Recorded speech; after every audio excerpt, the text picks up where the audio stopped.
Welcome to the Salt Industry Interpretation Center. During the next few minutes, we will show you the main features of the Torrevieja salt production.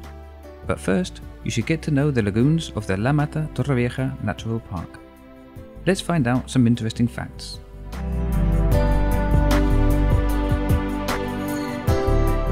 The Lagunas de la Mata and Torrevieja Natural Park, declared a protected natural park by the Valencian community in 1988, occupies 3,700 hectares and encloses two lagoons, which are differently coloured. One is pink and the other one green. The pink one, called Torrevieja, located in the northwest part of the region, is larger as it occupies 1,400 hectares. The La Mata Lagoon, which is green, is located in the southeast of the park and has a surface of about 700 hectares. Both lakes are connected to the sea through canals or dikes.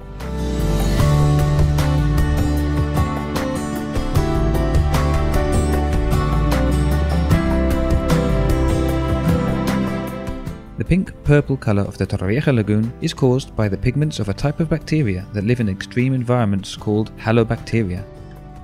In fact, the reddish colour is due to a protein called bacterial rhodopsin, which is present in the membranes of halobacteria. We must also mention the role of the unicellular alga Dunaliella salina and the small crustacean Artemia salina.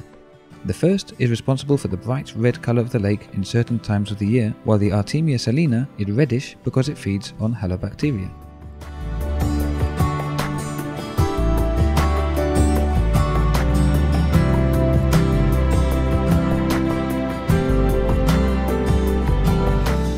There are nearly 100 species of wading, aquatic and marine birds and animals in the park.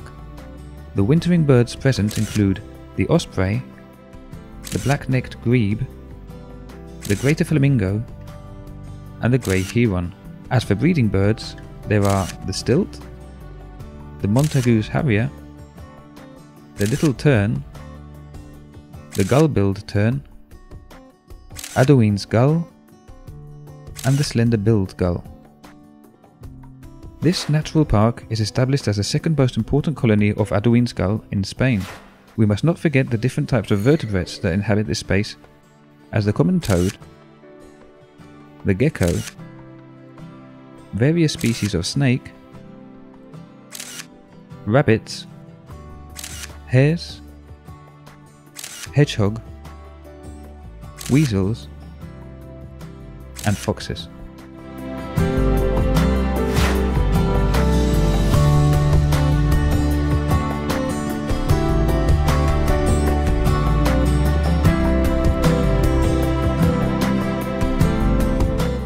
Due to very harsh environmental conditions, with scarce rainfall and high soil salinity, there is virtually no aquatic vegetation except for communities of halophytic plants, which have adapted their bodies to the high salinity of this area and are known as species of salt marsh. They include varieties of salicornia, reeds, saltwater shrubs, bushes, and evergreens.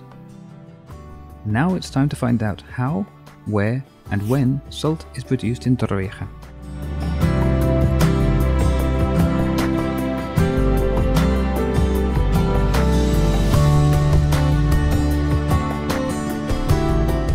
The salt production is located in the southeast of the Pink Lagoon in Torrevieja. Thanks to this environmentally and ecologically significant exploitation, it was possible to preserve this space in its original state.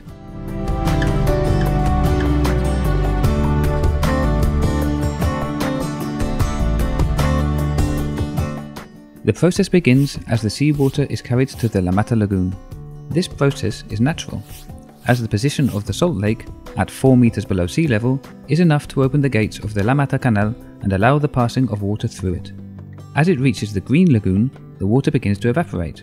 In the beginning, this water contains approximately 30 grams of sodium chloride, known as common salt, per litre. After the water evaporates under the action of solar radiation and wind, leaving more salt, the concentration reaches an approximate 150 grams of sodium chloride per litre. It is at this point that water is carried to the Torrevieja Lagoon, where a concentration of 300 grams per litre is obtained. In this key moment, a process called crystallization begins, in which salt solidifies at the bottom of the lake, reaching a thickness of 1 to 6 centimeters making it suitable for collection.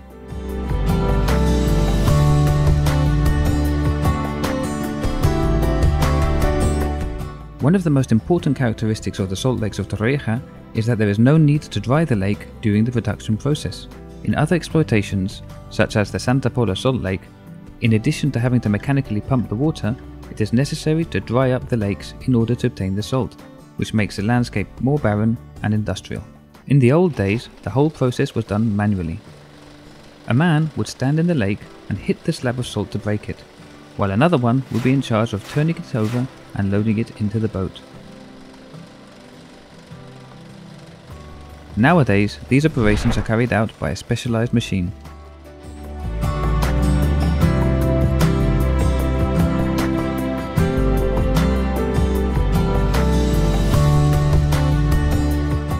This machine, which is similar to a tank, moves through the lake on a set of tracks and uses a blade that is inserted between the crystallized salt port at the bottom and the ground or the clay beneath it to lift it, loading it up onto a conveyor belt that carries it to the barges that are found on the side. The barges are trailed by means of another technological innovation, the tug. The tugs used are paddle boats, which are very similar to the old Mississippi river boats. Their use is preferred to that of conventional propeller engines, which is unviable due to the fact that the lake is not very deep.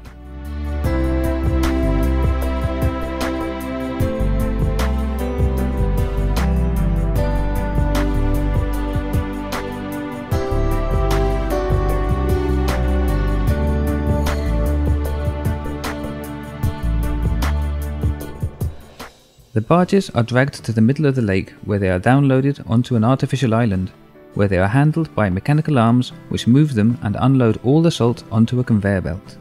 Then, the salt gathered from the barges is lifted in special buckets and washed with a jet of water from the lake, or brine, while it is being moved towards an on-growing screw, in which it is cleaned with another jet of saline water, which washes away impurities such as clay and other salts that have crystallized together with the sodium chloride, such as gypsum.